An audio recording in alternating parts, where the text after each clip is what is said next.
Hello and thanks for joining us for the Midday News.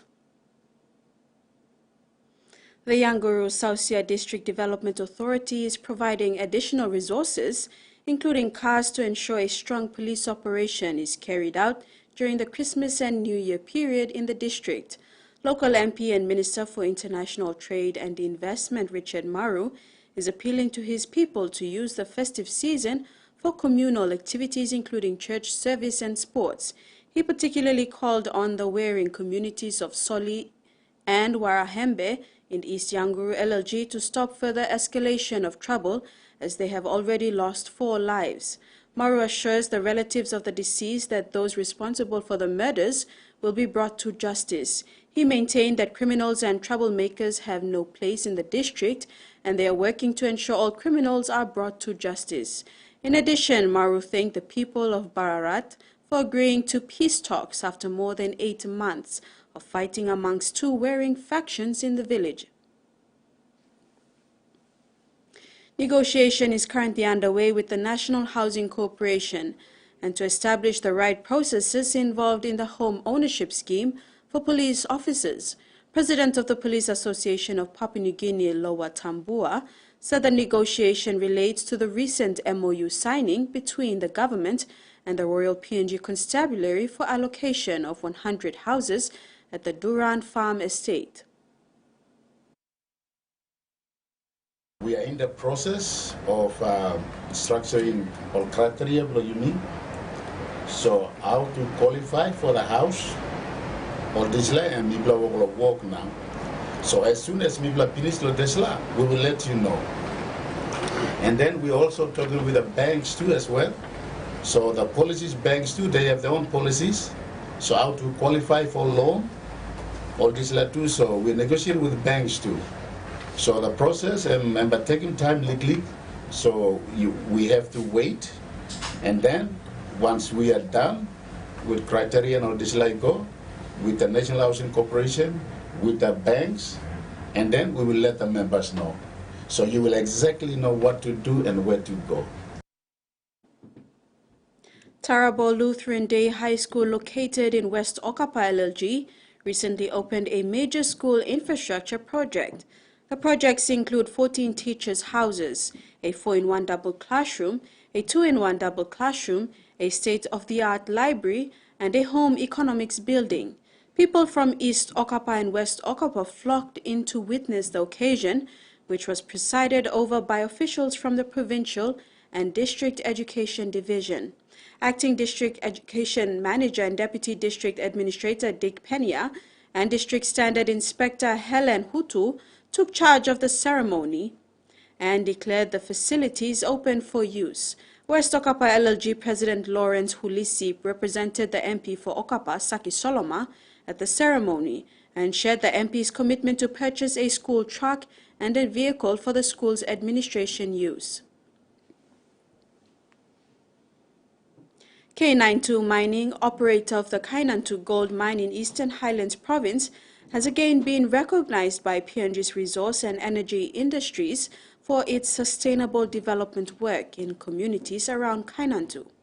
Its village literacy program was recognized in 2022 with an award for outstanding women's contribution in the resource sector. At the recent 17th PNG Resource and Energy Investment Conference in Sydney, K92 Mining was awarded Outstanding Community Humanitarian Initiative for assisting women with upskilling for their livelihoods. The award was accepted by K92 Mining CEO and Director John Lewins and K92 Mining Limited Director Daisy Taylor at the conference gala dinner in Sydney, Australia on the evening of Tuesday, December the 12th. In regional news, a flood disaster is unfolding in Queensland's far north tonight. Torrential rain has caused rivers to burst their banks. Roads are cut and people are isolated. Homes are starting to go under with hundreds of millimeters falling in the area. It's not called the wet tropics for nothing. But this is absolutely drenched. From Cooktown to Cairns to Cardwell, the rain has been relentless.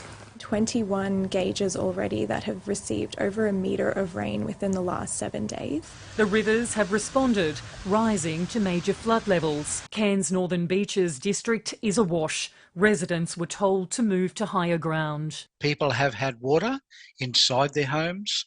There's reports of anywhere from 300 millimetres to 500 millimetres of water inside low-set homes. 37 people are sheltering in evacuation centres. So this is very serious and it could get worse. This is the worst we've seen it in years. Cairns Airport is now closed, disrupting holiday plans. Cairns is an island with roads cut in every direction. It's a similar situation in towns across the north. We're used to our dumping rain here in the wet season, but even locals say they've never seen anything like this. In Innisfail, homes in low-lying areas are going under. Further south in Ingham, businesses are preparing as the waters rise. It's better to be safe than sorry, as they always say. Swiftwater rescue crews are on high alert. Everyone's calm and we're just thankful that we've got a good community who knows what they're doing and are well prepared. They'll need to be because there's more rain to come. There's a very high likelihood that we will continue to see high rainfall rates over the next 24 hours. This is life-threatening events. The rain's expected to ease on Tuesday. Next March, up to 9 leaders from across Southeast Asia will descend on Melbourne for a major summit to mark the 50th anniversary of ties between Australia and the Association of Southeast Asian Nations, or ASEAN. That will likely include regional heavyweights like Indonesian President Joko Widodo and Singapore Prime Minister Lee Loong, as well as newly blooded leaders like Cambodian Prime Minister Han Manet. It's not the first time Australia has held an event like this. Malcolm Turnbull hosted ASEAN leaders in Sydney back in 2018, but the special summit is still a significant moment in regional diplomacy, which will present Australian leaders and officials plenty of opportunities and pitfalls alike. Above the mayhem of the Rozelle interchange now sits a new parkland. The green space replaces old rail yards. After 4 years of construction and recent severe traffic congestion, locals are left to decide if it was all worth it. Children's playgrounds, shared walkways, and wide-open green spaces. Ladies and gentlemen, welcome to the Roseland Parklands opening. It's so great to see you. More than 1,000 people showed up to enjoy the new Rozelle Parklands. We've been waiting a long time, and finally it's here and we're all delighted. I do like the amount of vegetation everywhere, and I think it's a well-deserved achievement. It's good to see what's risen out of what was here. You know, we've been watching all the roads and things develop, and having the parks open is very good news. Some are concerned about the trio of smokestacks channeling car exhaust from the tunnels unfiltered. Well, I think they should filter the smokestacks. We need to have a filter in there, that's for sure. I'm surprised that they were able to put them up without it. The Chief Scientist for New South Wales is doing an independent report to understand the impacts of now these smokestacks are actually operational, to see what are the issues. The new public open space might offer some relief for local residents, but congestion on the interchange remains an issue. Traffic jams and pinch points have frustrated many, but authorities say that traffic conditions have improved over the past week. Some minor technical changes were made to improve the flow of traffic, the removal of the medium strip that motorists will be aware of coming towards the city. All of those changes are being closely monitored by Transport for New South Wales, and we're pleased with the progress.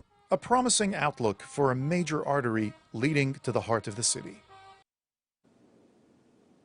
In sports, Gulf ISO Talent Identification Program culminated into finals yesterday for under-20s and men's seniors at Mosby South Stadium in Calgary.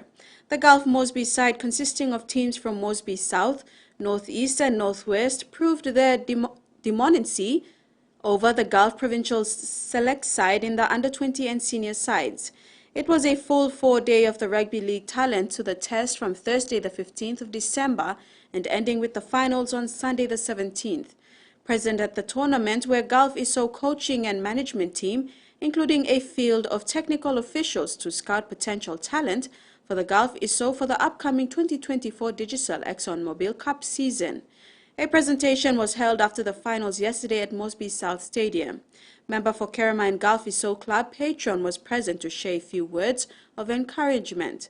Opa reaffirmed his support of the club and his hope that the sport would mold young Gulf men to become good citizens. And that ends Midday News. Thanks for watching. Bye for now.